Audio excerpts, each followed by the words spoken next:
Hello everyone, this is Rekha Kushwaha and welcome to M for teaching. हाजिर हूँ आप सभी के सामने बहुत ही अमेजिंग आज की क्लास के साथ। आज हम डिस्कस करने वाले हैं ऑल ओवर इंडिया में स्टेट वाइज हमारी वैकेंसीज निकली हैं 2023 अक्टूबर एंड नवंबर के अकॉर्डिंग। तो पूरा की पूरा नोटिफिकेशन आप लोगों के सामने होगा, उसे मैं डिस्कस करूंगी। और प्लीज पूरी वीडियो जरूर देखें, क्या पता आप उस स्टेट से रिलेटेड हो जहां से वैकेंसीज आई हैं, तो आप लोग इजीली नॉलेज पाकर एक तरीके से फॉर्म फिल कर सकते हैं। तो पूरा जो फुल नोटिफिकेशन है उसे हम डिस्कस करेंगे। Exam timing, exam date, exam pattern, syllabus, जो कि पूरा एक नोटिफिकेशन होगा आज की इस क्लास में। तो स्टार्ट करेंगे। तो स्टार्ट करने से पहले बस आप लोगों से एक फीडबैक चाहिए कि 1 से 1.5 साल बाद मैंने क्लासेस स्टार्ट की हैं, तो आप लोग बस अपना लाइक हिट देकर एक पॉजिटिव फीडबैक दें और कमेंट सेक्शन में जरूर बताएं कि आप लोगों को कौन कौन सी क्लासेस की रिक्वायरमेंट है, ताकि उससे रिलेटेड मैं क्लासेस आप लोगों के सामने लेकर आती रहूं। तो सबसे पहले हम डिस्कस करने वाले हैं दिल्ली यूनिवर्सिटी रिक्वायरमेंट, यानी कि दिल्ली से रिलेटेड दिल्ली जो यूनिवर्सिटी है, SOL college school of open learning university, उसमें हमारी वैकेंसीज निकली हैं। ठीक है, सोल के अकॉर्डिंग हमारी वैकेंसीज निकली हैं और टोटल कितनी वैकेंसीज है? 77 वैकेंसीज है। याद रखेंगे 77 वैकेंसीज हैं ये। और बट एक इसके अंदर ड्रॉबैक जिसे हम कह सकते हैं कि ये जो वैकेंसीज है ये नॉन टीचिंग है। ठीक है, इसमें टीचिंग की वैकेंसीज नहीं है, नॉन टीचिंग है ये। और नॉन टीचिंग के लिए मैं एग्जांपल दे दूं कि कौन कौन सी वैकेंसीज है इसमें। असिस्टेंट हो गया, एक असिस्टेंट हो गया, कंप्यूटर असिस्टेंट हो गया। अगर कंप्यूटर नॉलेज है आपको और अगर आपने एक अच्छा खासा कोर्स कर रखा है या एमसीए कर रखा है, बीसीए कर रखा है, तो भी आप मतलब एलिजिबल है। और स्टेनोग्राफर है अगर आपने पर्टिकुलर कोर्स कर रखा है, driver, lab attendant, computer, academic coordinator. तो ये सारी वैकेंसीज नॉन टीचिंग में आती हैं, तो वो आप लोग एक तरीके से फिल कर सकते हैं। 77 वैकेंसीज हैं टोटल। ठीक है, और इसमें क्वालिफिकेशन की अगर मैं बात करूं तो क्वालिफिकेशन ज्यादा नहीं है, 10th और 12th ही चाहिए बस। हाँ, सिर्फ 10th और 12th ही रिक्वायरमेंट है इसके अंदर 50% मार्क्स के साथ। ज्यादा भी नहीं है कि आपको बहुत ज्यादा मतलब कि परसेंटेज चाहिए इसके अंदर, नहीं। बट मेन जो है इसके अंदर कि अगर आप कंप्यूटर मतलब कि अटेंडेंट के लिए कर रहे हैं, असिस्टेंट के लिए कर रहे हैं, स्टेनोग्राफर के लिए कर रहे हैं, तो मस्ट हैव एक्सपीरियंस।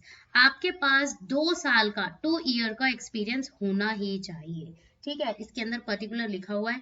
आप सोल यानी कि दिल्ली यूनिवर्सिटी की पर्टिकुलर जो वेबसाइट है वहां पर भी जाकर आप लोग देख सकते हैं।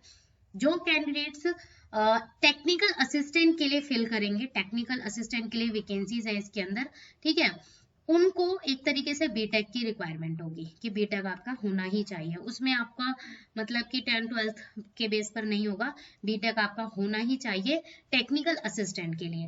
बाकी जो अदर वैकेंसीज हैं, अटेंडेंट है, computer assistant, driver, academic coordinator और स्टेनोग्राफर, तो उन सब के लिए 10th-12th इनफ है और 2 ईयर का एक्सपीरियंस इसमें होना ही चाहिए। ठीक है, तो इसमें ये था। और फीस की बात करूं तो जनरल कैटेगरी के अकॉर्डिंग 1000 रुपीज है और ओबीसी कैटेगरी के अकॉर्डिंग 800 है। और एससी और एसटी जो कैंडिडेट्स रहेंगे उनके लिए नॉर्मली 600 है। तो ये आपको एक तरीके से फायदा भी होता है इसके अंदर, तो आप लोग फिल कर सकते हैं। तो चलते हैं नेक्स्ट क्लास पर। और हाँ, एक और चीज मैं बता दूं, लास्ट डेट, अगर लास्ट डेट आपको रिमाइंडर दे दूं, लास्ट डेट इसमें रहेगी हमारी 4 नवंबर। 4 नवंबर तक आप फॉर्म फिल कर सकते हैं। सोल की जो वेबसाइट है ऑफिशियल, वहां पर जाकर देखिए, नोटिफिकेशन आया हुआ है। पूरा रिक्वायरमेंट जो भी मैंने यहाँ पर शो किया है वो आप लोगों को वहाँ पे क्लियरली नजर आ जाएगा। और भी जो इंफॉर्मेशन चाहिए वो आपको वहां से मिल जाएगी। अभी फॉर्म फिल हो रहे हैं। ठीक है, अब चलते हैं हम अपनी नेक्स्ट वैकेंसी की ओर। सैनिक स्कूल गोलपुरा टीचर 2023, और ये कहाँ की है? ये है हमारा आसाम की। ठीक है, ये एक तरीके से हमारा गवर्नमेंट में ही आता है, गवर्नमेंट के अकॉर्डिंग सेमी गवर्नमेंट या गवर्नमेंट फुल कह सकते हैं इसमें।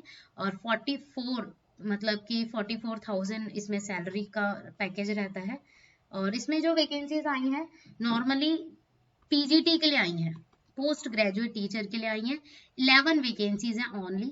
आप लोगों को ओनली से नहीं है, मतलब एक वैकेंसी आपको चाहिए तो आप लोग फॉर्म फिल कर ही सकते हैं अगर आप आसाम से रिलेट करते हैं। और पीजीटी में कौन से सब्जेक्ट के लिए निकली है वैकेंसी? तो ये निकली है मैथ्स के लिए। ठीक है, मैथ्स के लिए वैकेंसीज निकली हैं, बट एक इसके अंदर थोड़ा सा रहेगा कि ये वैकेंसीज कॉन्ट्रैक्ट बेस पर है। ठीक है, अब कॉन्ट्रैक्ट बेस हो चाहे मतलब कि रेगुलर हो, आप लोग तो फॉर्म फिल कर दीजिए ताकि एक फर्स्ट स्टेप आप लोग आगे बढ़ जाएं, तो थोड़ा सा लगेगा कि हाँ हम गवर्नमेंट फील्ड में आ चुके हैं, अब हमें और आगे की तैयारी करनी है। लास्ट डेट इसकी 3 नवंबर है, अगर आप फॉर्म फिल करेंगे तो 3 नवंबर तक आप लोगों को मिल जाएगा, लास्ट डेट है ये हमारी लास्ट डेट के अकॉर्डिंग। और इसका जो सिलेक्शन प्रोसेस रहेगा इस एग्जाम के अकॉर्डिंग, ये रहेगा हमारा रिटन टेस्ट रहेगा इसमें, ठीक है, इंटरव्यू रहेगा और लास्ट जो रहेगा स्किल टेस्ट। ठीक है, 3 स्टेप में आप लोगों का मतलब कि यहाँ पर सिलेक्शन होगा, written test, interview and skill test, ये चीजें रहेंगी। बट इसमें ऑनलाइन नहीं है ये, मतलब कि आप जो फॉर्म फिल करेंगे ऑनलाइन नहीं है। आप वैकेंसी जो मतलब कि आसाम की जो सैनिक स्कूल गोलपारा लिखेंगे आप लोग गूगल पे जाके, वहाँ पे ऑफिशियल साइट मिल जाएगी, वहाँ पे आपको एक फॉर्म दे रखा होगा, उसे आप लोगों को डाउनलोड करके फिल करना है और ऑनलाइन पोस्ट करना है। ठीक है, मतलब कि ऑफलाइन मोड है इसका, इसका नॉर्मली फॉर्म फिल करने का ऑफलाइन मोड रहेगा, बट एग्जाम ऑनलाइन होगा। ठीक है, एग्जाम ऑनलाइन होगा और ऑफलाइन मोड है, ये थोड़ा सा एक ड्रॉबैक है, बट ठीक है, अगर आप लोगों को चाहिए और आसाम से रिलेट करते हैं तो आप लोग फिल कर सकते हैं, इसमें कोई दिक्कत नहीं है। और सी टेट की या कोई भी टेट की, आसाम टेट की कोई रिक्वायरमेंट नहीं है, पीजीटी में होती ही नहीं है, तो ये चीज याद रखेंगे। नेक्स्ट चलते हैं, हमारी नेक्स्ट वैकेंसी है सैनिक स्कूल गोरखलाल। गोरखलाल ये हमारा स्कूल पड़ता है नैनीताल में। ठीक है, नैनीताल की वैकेंसीज हैं, याद रखेंगे। और इसमें ये नैनीताल की वैकेंसीज हैं, ठीक है, जगह मैंने बता दिया आप लोगों को। इसमें जो वैकेंसी निकली है टीजीटी इंग्लिश की निकली है, टीजीटी इंग्लिश की वैकेंसी निकली है, बट ओनली 2 वैकेंसीज है।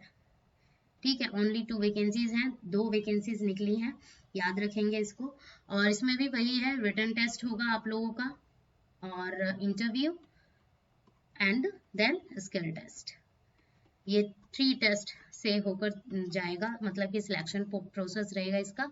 और जो सैनिक स्कूल गोरखलाल आप डालेंगे तो वहाँ पर ऑफिशियल साइट मिल जाएगी, तो आप लोग टीजीटी अगर इंग्लिश से हैं और आप नैनीताल से रिलेट करते हैं, या आप जा सकते हैं वहाँ पर मतलब कि अपना करियर कंटिन्यू करने के लिए, तो आप लोग फॉर्म फिल कर सकते हैं, बस यही रिक्वायरमेंट रहेगी और तो ज़्यादा कुछ नहीं है। देन चलते हैं तमिलनाडु ग्रेजुएट टीचर, ये तो भाई भर भर के वैकेंसीज आई हैं इसके अंदर। अगर आप तमिलनाडु से रिलेट करते हैं, अगर आपने तमिलनाडु टेट भी क्वालिफाई कर रखा है तो आप फिल कर सकते हैं, और अगर आपको तमिलनाडु लैंग्वेज भी आती है, ठीक है, तमिल, तो भी आप एक तरीके से एलिजिबल हैं इस एग्जाम को देने के लिए। तो 2222 वैकेंसीज आई हैं, याद रखेंगे कितनी वैकेंसीज हैं, बहुत अच्छा मतलब कि अमाउंट है वैकेंसीज का। आप लोगों को तो एक ही वैकेंसी चाहिए। और इसकी जो डेट स्टार्ट होगी, मतलब कि स्टार्टिंग डेट रहेगी फॉर्म फिल करने की 1 नवंबर से 30 नवंबर तक रहेगी। मतलब कि अभी तो फॉर्म फिल होना स्टार्ट नहीं हुआ है, 1 महीना होगा आप लोगों के सामने, 3-4 दिन और रुक जाइए, 1 नवंबर से 30 नवंबर तक आप लोगों को फॉर्म फिल करने का पूरा पूरा मौका मिलेगा। और एग्जाम डेट क्या रहेगी, एग्जाम डेट भी मैं बता दूं, एग्जाम डेट रहेगी 7 जनवरी। देखिए, मतलब नवंबर में फॉर्म फिल हो रहे हैं और 7 जनवरी 2024 में इसका एग्जाम होगा। ठीक है, तो ये तो बहुत अच्छा मौका है, आप लोगों के पास टाइम भी मिल जाएगा। और इसमें क्वालिफिकेशन मैं बता दूं, क्वालिफिकेशन भी आप लोगों को पता होनी चाहिए। जब ग्रेजुएट टीचर की वैकेंसीज निकली हैं तो नॉर्मली ग्रेजुएशन आपकी होनी चाहिए, बैचलर डिग्री आपके पास होनी चाहिए, ग्रेजुएशन के साथ आपके पास बीएड होनी चाहिए या डीएलएड होना चाहिए। ठीक है, दोनों में से कोई भी एक रिक्वायरमेंट आपके लोगों के पास होनी चाहिए, और प्लस तमिलनाडु टेट होना चाहिए। ठीक है, तमिलनाडु टेट आपके लोगों के पास होगा, बट कौन सा, पेपर 1 या पेपर 2, ओनली पेपर 2। ये 3 चीजें अगर आपके पास हैं तो आप लोग फॉर्म फिल कर सकते हैं बहुत इजीली। ठीक है, और सबसे मेन चीज, इसका सिलेक्शन प्रोसेस में एक चीज और ऐड हो जाएगी, वो है तमिलनाडु लैंग्वेज टेस्ट। सबसे पहला स्टेप तो यही रहेगा कि इसका सिलेक्शन प्रोसेस में तमिलनाडु लैंग्वेज टेस्ट होगा। ठीक है, फिर रिटर्न टेस्ट होगा और फिर आप लोगों का सर्टिफिकेशन वेरिफिकेशन होगा। मतलब कि सर्टिफिकेट जो वेरिफिकेशन होगा, मतलब कि जितने भी आपके पास सर्टिफिकेट है, जो भी रिक्वायरमेंट होगी उस टाइम आप फॉर्म फिल करने में अपलोड करेंगे तो वो वेरीफाई होगा, तो वो वेरिफिकेशन होगा। इसमें इंटरव्यू नहीं है आप लोगों का, स्किल टेस्ट नहीं है, बस ये 3 टेस्ट अगर आप लोगों ने क्वालिफाई कर लिए तो ये परमानेंट ग्रेजुएट टीचर की वैकेंसीज हैं तमिलनाडु में, और बहुत अच्छा मौका रहेगा आप लोगों के पास, ये चीज याद रखना है। और अगर मैं फीस की बात करूं तो जनरल कैटेगरी में 600 है, ठीक है, और एससी और एसटी में 300 है, और अगर कोई डिसेबल कैंडिडेट्स है उसका भी 300 ही माना जाएगा। जनरल एंड ओबीसी दोनों के लिए 600 मतलब की फीस रहेगी। तो होप सो आप लोगों को क्लियर हो गया होगा, और अगर डाउट है तो आप लोग जाइए तमिलनाडु ग्रेजुएट टीचर, आप लोग गूगल पे सर्च करेंगे, ऑफिशियल साइट पे आप लोगों को पूरा फॉर्मेट मिल जाएगा, वहां से आप लोग 1 तारीख से 30 नवंबर तक फॉर्म फिल कर सकते हैं। देन चलते हैं चंडीगढ़ पीजीटी वैकेंसीज। चंडीगढ़ में हमारी वैकेंसीज निकली हुई हैं अभी भी, और 25 अक्टूबर से स्टार्ट हो गए हैं फॉर्म फिल होना, और ये लास्ट हमारा 16 नवंबर तक चलेगा। मतलब कि अभी आप लोगों के पास टाइम है, आप लोग फॉर्म फिल कर सकते हैं। और इसमें सिर्फ और सिर्फ पीजीटी के लिए ही वैकेंसीज निकली हैं, इसमें पीआरटी या टीजीटी नहीं है। और मैं आप लोगों को बता दूं कौन कौन से सब्जेक्ट में निकली है। बायो में निकली है, ठीक है, केमिस्ट्री है, बायो केमिस्ट्री हो गया, इको हो गया, इंग्लिश हो गया, इंग्लिश के बाद जियो है, जियो में भी वैकेंसीज, ज्योग्राफी, हिंदी हो गया हमारा, ठीक है, हिंदी के बाद history, home science, history home science भी है इसमें। मतलब कि अगर आप जिस भी सब्जेक्ट से रिलेट करते हैं तो वो सब्जेक्ट मैं यहाँ पर आप लोगों को हिंट के तौर पे बता रही हूँ कि आप लोग कंफ्यूज ना हो कि हमारा सब्जेक्ट तो इसमें है नहीं, या जो भी है। होम साइंस के बाद मैथ्स में भी निकली है वैकेंसीज, म्यूजिक में भी निकली है, music vocal, and physical education अगर आप है इस सब्जेक्ट से रिलेटेड तो भी कर सकते हैं। और पॉलिटिकल पोल साइंस जिसे कहते हैं वो भी है इसमें ऐड। संस्कृत है, पंजाबी, संस्कृत पंजाबी, ठीक है, संस्कृत पंजाबी हो गया, एंड सोशियोलॉजी। ये सब्जेक्ट हैं जो आप लोग मतलब कि एक तरीके से पीजीटी में वैकेंसीज के अकॉर्डिंग निकले हैं। और इसमें अगर मैं क्वालिफिकेशन की बात करूं तो पीजीटी के अकॉर्डिंग आप लोग पोस्ट ग्रेजुएट तो नॉर्मली पता ही है, पोस्ट ग्रेजुएशन 50% मार्क्स के साथ होनी ही चाहिए, प्लस बीएड। बस ये 2 चीजों की रिक्वायरमेंट होगी।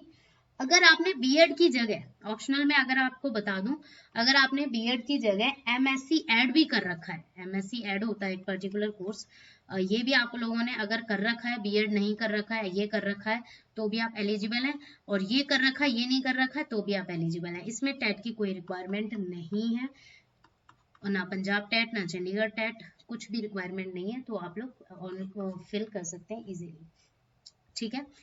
और ऑफिशियल साइट जैसे मैंने बताया कि जैसा मैंने यहाँ पर फॉर्मेट में लिखा हुआ है, आप लोग फिल करेंगे या सर्च करेंगे गूगल पे जाके तो आप लोगों को मिल जाएगा पूरा फॉर्मेट, तो वहां से आप लोग देख सकते हैं। देन चलते हैं हमारा 6th जो स्कूल मतलब कि 6th जो रिक्वायरमेंट है, HPPSC यानी कि Himachal Pradesh public service commission. ये हिमाचल प्रदेश में मतलब कि वैकेंसीज निकली हैं, हिमाचल प्रदेश, ठीक है, जिसकी कैपिटल शिमला। और इसमें भी जो वैकेंसीज निकली हैं वो भी सिर्फ पीजीटी के लिए निकली हैं, और टोटल कितनी वैकेंसीज है, 585 वैकेंसीज है। और फॉर्म फिल होना स्टार्ट हो चुका है, और कब से हुआ है स्टार्ट वो भी बता देती हूँ। 17 अक्टूबर से स्टार्ट हुआ है और ये 13 नवंबर तक चलेगा।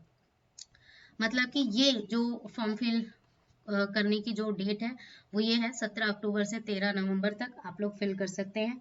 और इसमें सब्जेक्ट मैं बता दूं, कॉमर्स में निकली है वैकेंसीज, बायो में निकली है वैकेंसीज, केमिस्ट्री भी है इसके अंदर, केमिस्ट्री के बाद फिजिक्स, मैथ्स, इको है, इकोनॉमिक्स, और पॉल साइंस, पॉलिटिकल साइंस जिसे हम कहेंगे, ठीक है, पॉल साइंस है इसमें, हिस्ट्री, हिंदी एंड इंग्लिश।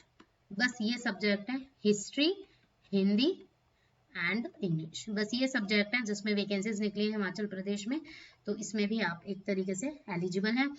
बस एक चीज आप लोगों को ध्यान में रखनी है कि जो भी पीजीटी की अभी तक मैंने वैकेंसीज बताई हैं जिस जिस स्टेट में निकली हैं, अगर पीजीटी की है तो टेट की तो कोई रिक्वायरमेंट नहीं होगी, तो किसी भी स्टेट का कैंडिडेट फिल कर सकता है। उसमें बस आप लोगों की क्वालिफिकेशन मैच होनी चाहिए, पोस्ट ग्रेजुएशन होना चाहिए और बीएड या नॉर्मली बीएड हो गया या डीएलएड हो गया, वो रिक्वायरमेंट है। टेट की तो रिक्वायरमेंट है ही नहीं, क्योंकि अगर यहाँ पर टीजीटी होता या पीआरटी होता तो आप लोगों का एक तरीके से हिमाचल प्रदेश टेट जरूरी होना, मतलब कि होता उस टाइम पर यहाँ पर पीजीटी है तो टेट की कोई रिक्वायरमेंट नहीं है, तो कोई भी या किसी भी स्टेट का कैंडिडेट फिल कर सकता है इसे।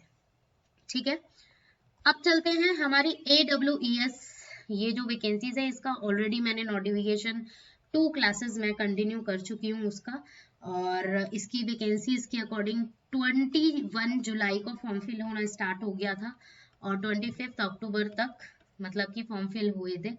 और अब आप लोगों के पास कोई मतलब कि नहीं है सॉल्यूशन कि आप लोग फॉर्म फिल कर सकें, क्योंकि क्लोजिंग डेट हमारी ओवर हो चुकी है।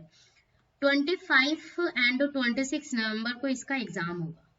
एग्जाम डेट मैं क्लियर कर देती हूँ। एग्जाम डेट यहाँ पर ये है आप लोगों के सामने। हालांकि मैंने ऑलरेडी नोटिफिकेशन पूरा की पूरा नोटिफिकेशन आप लोगों के सामने दोनों क्लासों में डिस्कस किया है, वहां पे भी आप लोग जाकर देख सकते हैं।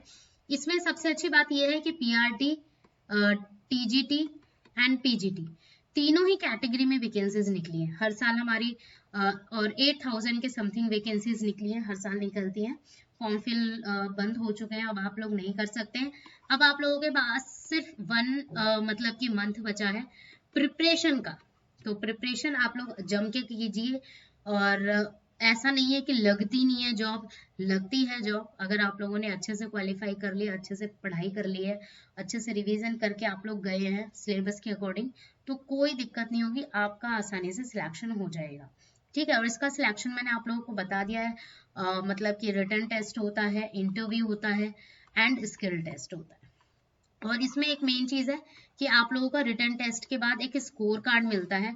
अगर वो स्कोर कार्ड उन्हीं कैंडिडेट्स को मिलता है जो एक तरीके से क्वालिफाई है, और वो 3 इयर्स तक वैलिड रहता है। ठीक है, अगर आपका नहीं हो पाया रिटन टेस्ट के बाद, इंटरव्यू में आप रह गए, तो आप ऑल ओवर इंडिया में जब भी AWES की वैकेंसीज निकलेंगी, हर 2 महीने में 3 महीने में निकलती रहती है, न्यूज़पेपर में आता रहता है या ऑनलाइन भी आता रहता है, तो उस स्कोर कार्ड के थ्रू आप लोग 3 इयर्स तक वैलिड है, आप लोग कहीं पर भी जाकर इंटरव्यू देकर अपना सिलेक्शन पा सकते हैं। ठीक है, तो ये चीज रहेगी। देन चलते हैं सीटेट। सबसे ज्यादा वेटिंग लिस्ट में हमारा सीटेट चल रहा है, क्योंकि इसका अभी तक ऑफिशियल नोटिफिकेशन नहीं आया है।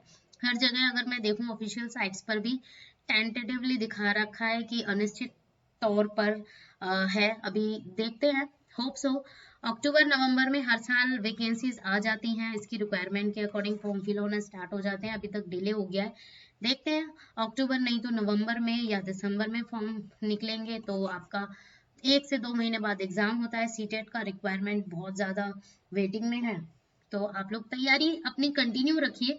ऐसा नहीं है कि जब फॉर्म फिल होंगे तभी आप लोग अपनी प्रिपरेशन स्टार्ट करेंगे, ऐसा नहीं करना है बिल्कुल भी। सीटेट में कम से कम आपको 3 से 4 महीने की प्रिपरेशन अच्छी वाली चाहिए होती है। वैसे तो 6 मंथ मैंने हर क्लास में बताया ही है, जब भी मैं सीटेट की क्लास लेती हूँ 6 मंथ कम से कम चाहिए, अगर आप थोड़ा ऐसे ही नॉर्मली प्रिपरेशन कर रहे हैं। बट जम के तैयारी करने के लिए 3 से 4 महीने चाहिए, और 3 से 4 महीने ही आप लोग मान लीजिए नवंबर, दिसंबर, जनवरी, फरवरी, अगर इन चारों में से अगर कोई भी मतलब फॉर्म फिल होना और लास्ट एग्जाम तक, तो ये 3 से 4 महीने ही है, अपनी तैयारी स्टार्ट कर दीजिए। इसमें पेपर 1 एंड पेपर 2 दो पेपर होते हैं। ये पेपर 1 पीआरटी के लिए होता है और पेपर 2 टीजीटी के लिए होता है। पीजीटी के लिए कोई भी रिक्वायरमेंट नहीं होती है सीटेट की, बस इन दोनों के लिए होती है। तो इन दोनों की के लिए जो कैंडिडेट्स मतलब एलिजिबल हैं, तो उनको तो सीटेट देना ही होगा। और ये जो है सीटेट 20 लैंग्वेजेस में कंडक्ट होता है। अगर आप किसी अदर स्टेट से भी हैं और आप देना चाहते हैं तो दे सकते हैं, कोई ऐसा इसमें दिक्कत नहीं है। AWES की अगर मैं बात करूं, AWES में रिक्वायरमेंट होती है सीटेट की या नहीं होती है? देखो, अगर आपने फॉर्म फिल कर दिया है और आप तैयारी कर रहे हैं और आप दे रहे हैं AWES और आपका सीटेट नहीं है, तो कोई दिक्कत नहीं है, आप लोग आराम से फॉर्म फिल कर दिया आपने, एग्जाम दीजिए, मस्त अच्छी तैयारी कीजिए। बट अपकमिंग जो नवंबर दिसंबर में वैकेंसीज निकलेंगी सीटेट के अकॉर्डिंग फॉर्म फिल होंगे, वो वाला सीटेट मत छोड़िएगा, क्योंकि मेरे अकॉर्डिंग तो मैं यही कहूंगी कि आपका अगर एपीएस में 100% श्योरिटी के अकॉर्डिंग हो गया, एग्जाम आप लोगों का क्लियर हो गया, उसके बाद जो इंटरव्यू होगा, स्किल टेस्ट होगा, वहां पर सीटेट की रिक्वायरमेंट होगी। ठीक है, तो उसके लिए आप लोग ये वाला सीटेट बिल्कुल भी मत छोड़िएगा, अगर आप लोगों ने अभी तक सीटेट नहीं दिया और एपीएस का फॉर्म फिल किया है तो। ठीक है, तो ये चीज ध्यान में रखिए। बाकी जो आप लोगों के डाउट्स हैं या जो भी मतलब की रिक्वायरमेंट है क्लासेस की, वो आप लोग कमेंट सेक्शन में बताइए भाई मुझे। और जितने भी लिंक हैं सारे मैं डिस्क्रिप्शन में डाल देती हूँ, उन लिंक से जुड़कर अपनी डाउट्स क्वेरीज हैं पूछिए, ग्रुप से जुड़िए। और कुछ दिनों में मैं क्विज स्टार्ट करूंगी ग्रुप्स में, ताकि और अच्छे से तैयारी हो, बेस्ट से बेस्ट तैयारी हो करंट अफेयर्स की, या जो भी है न्यू न्यू चीजें, क्योंकि न्यू पैटर्न के साथ हम लोग स्टार्ट कर रहे हैं, तो नई चीजें ही लर्न करेंगे, घिसी पिटी चीजों को हमें सीखने की जरूरत नहीं है। बाकी अपना feedback like it share and subscribe के थ्रू जरूर दीजिए, ताकि एक मोटिवेशन मेरे माइंड में भी आए कि भाई हाँ, बहुत सारे कैंडिडेट्स हैं जो पहले भी मुझे सपोर्ट करते थे और अब भी कर रहे हैं। तो प्लीज अपना like it share and subscribe के थ्रू जरूर दीजिए अपना मोटिवेशन फीडबैक। Thank you.